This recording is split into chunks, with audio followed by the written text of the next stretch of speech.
The night my fashion line debuted at New York Fashion Week, I watched from the shadows, invisible, unrecognizable.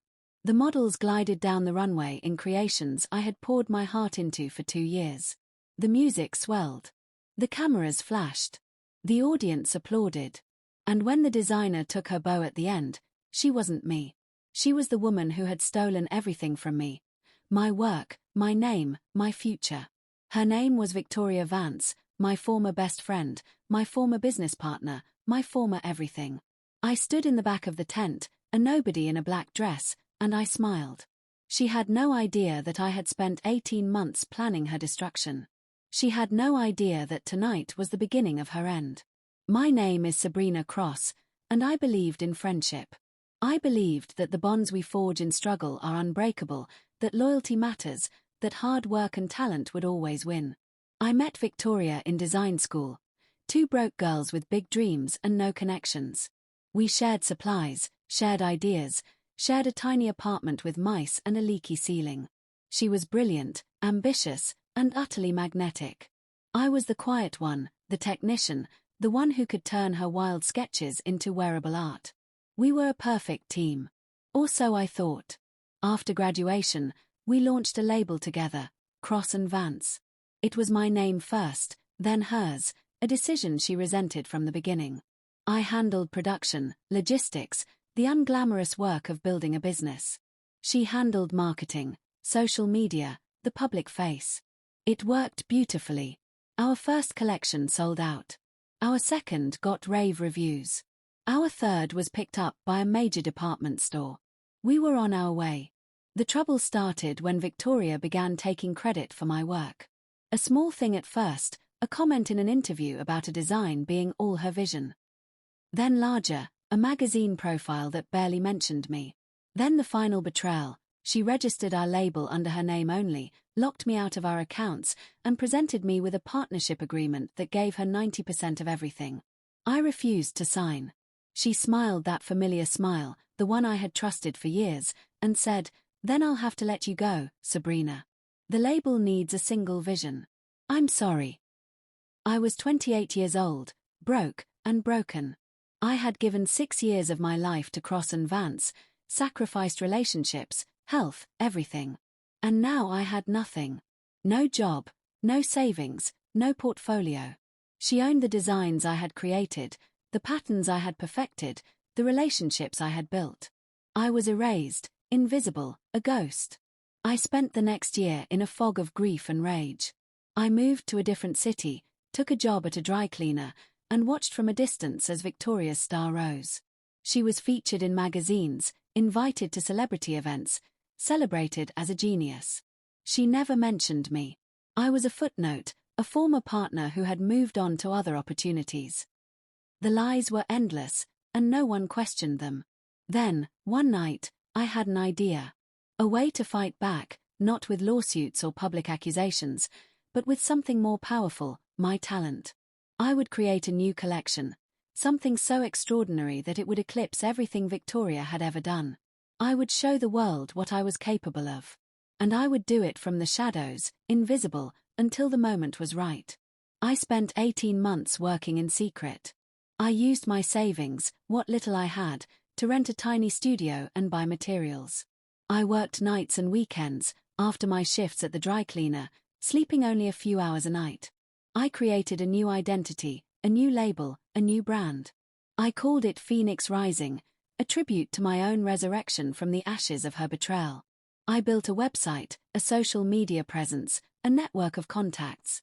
I reached out to influencers, to journalists, to anyone who might help me get noticed. I was careful, patient, strategic.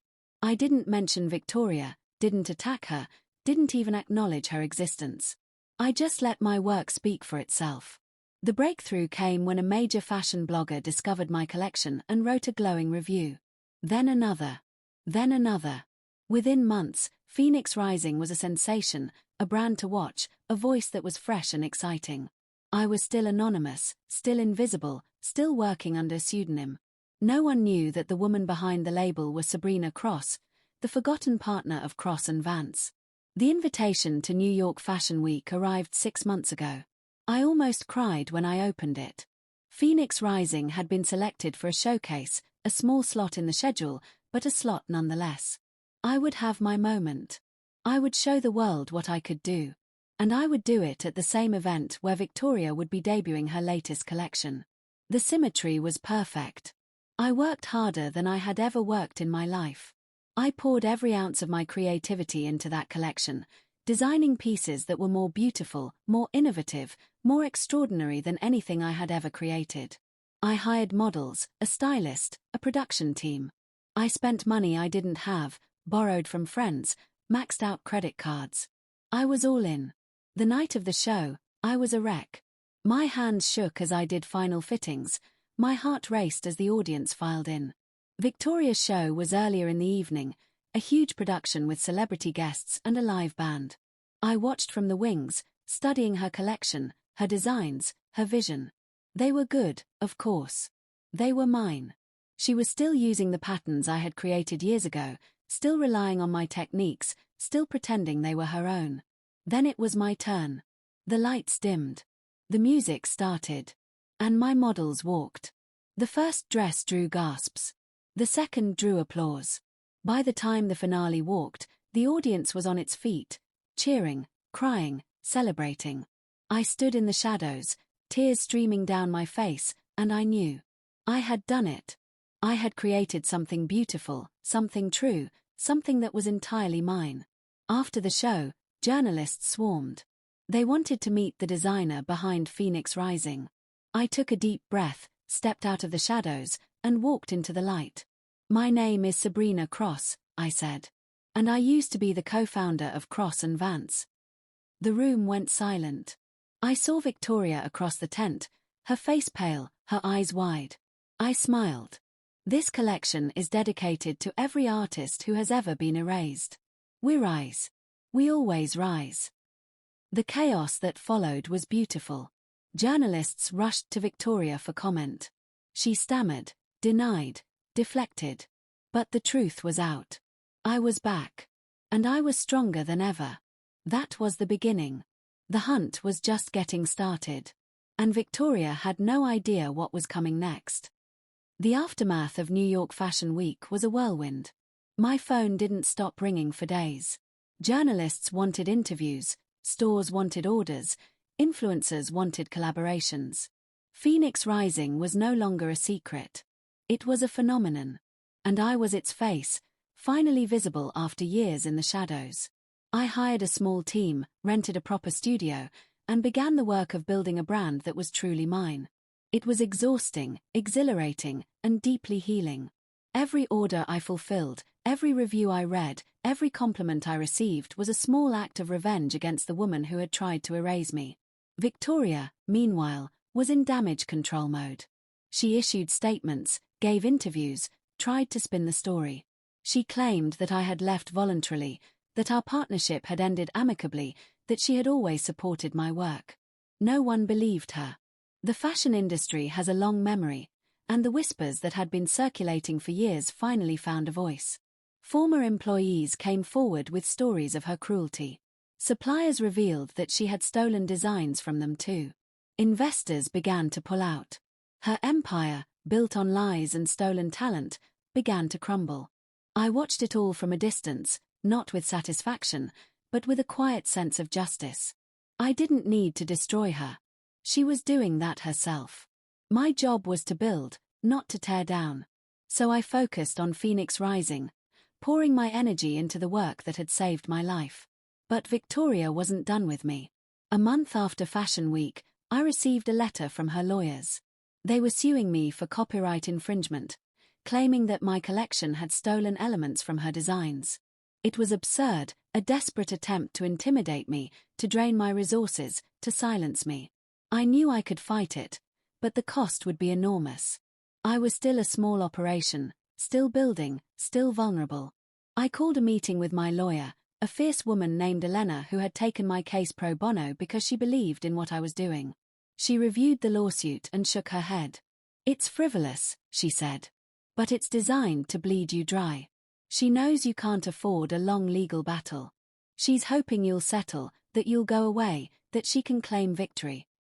I looked at Elena, at the determination in her eyes, and I made a decision. We fight, I said. We fight until we can't fight anymore. I'm not going away. Not this time. The legal battle lasted 6 months. 6 months of depositions, hearings, and sleepless nights. 6 months of watching my savings disappear, of wondering if I had made a terrible mistake.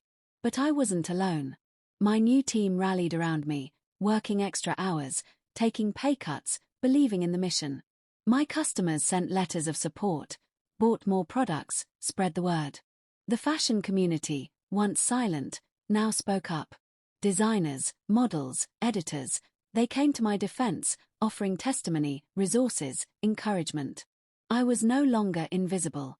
I was surrounded by people who believed in me. The turning point came when a former employee of Victoria's came forward with a box of evidence. Inside were emails, sketches, and financial records that proved she had been stealing designs for years, not just from me, but from dozens of other artists. It was the smoking gun, the proof we needed. Elena presented it to the court, and the case collapsed. Victoria's lawsuit was dismissed with prejudice. She was ordered to pay my legal fees. And the evidence was referred to the authorities for criminal investigation. I sat in the courtroom as the judge read the verdict, and I felt something I had not felt in years. Peace. Not triumph, not joy, just a quiet, deep peace. The woman who had tried to destroy me had been brought low by her own greed and arrogance. I hadn't needed to lift a finger. I had just needed to survive, to build, to wait. Victoria's empire fell apart in the months that followed. Her label went bankrupt. Her stores closed. Her investors abandoned her. She was indicted on multiple counts of fraud and theft, facing years in prison. I didn't celebrate. I didn't gloat. I just watched, from a distance, as the woman who had once been my best friend faced the consequences of her choices. I thought about reaching out to her, about offering forgiveness, about trying to heal the rift between us. But I knew it was impossible. The trust was broken, the friendship destroyed, the past unrecoverable. Some wounds are too deep, some betrayals too profound. The best I could do was to move on, to build a life that honored my own values, to be the person I had always wanted to be. Phoenix Rising continued to grow. We opened our first flagship store, a beautiful space in a historic building downtown. We launched a second collection, then a third, each one more successful than the last. We were featured in magazines, worn by celebrities, celebrated as a symbol of resilience and reinvention. I was invited to speak at conferences, to mentor young designers, to share my story with audiences around the world. I told them about Victoria, about the betrayal, about the long road back. I told them that success is not about never falling. It's about getting back up, every time, no matter how hard it is. The last time I saw Victoria was at a coffee shop, 2 years after the trial. She looked older, thinner, her eyes hollow. She was out on parole, working a menial job, living a life she had never imagined. She approached my table, hesitant, unsure. "Sabrina," she said. "I'm sorry. I'm so sorry." I looked at her, at the woman who had been my best friend, my partner, my betrayer. I felt a flicker of the old affection, the old connection. But it was faint, distant, like a photograph from another life. "I know," I said. "I forgive you. Not because you deserve it. Because I deserve peace." She nodded, tears streaming down her face. She turned and walked away, and I watched her go, feeling a strange mixture of sadness and relief. The past was finally behind me. The future was mine to shape. I still think about her sometimes, about the years we spent together, about the dreams we shared. I miss the friendship we had, the bond that seemed unbreakable. But I know that person is gone, replaced by someone I don't recognize. The betrayal changed both of us. The only difference is that I chose to grow, and she chose to destroy. Today, Phoenix Rising is a global brand, known for its commitment to ethical production, to supporting emerging artists, to honoring the creative spirit. We have a foundation that provides grants to designers who have been exploited, helping them reclaim their work and their futures. We have a mentorship program that pairs established designers with emerging talent, building a community of support and collaboration. I am no longer the woman who was erased. I am Sabrina Cross, founder and creative director of Phoenix Rising, a symbol of resilience, a voice for the voiceless. The runway's revenge wasn't about destroying Victoria. It was about building something so beautiful, so true, so unassailable that her lies became irrelevant. That is the only revenge that matters. That is the victory I will carry with me for the rest of my life.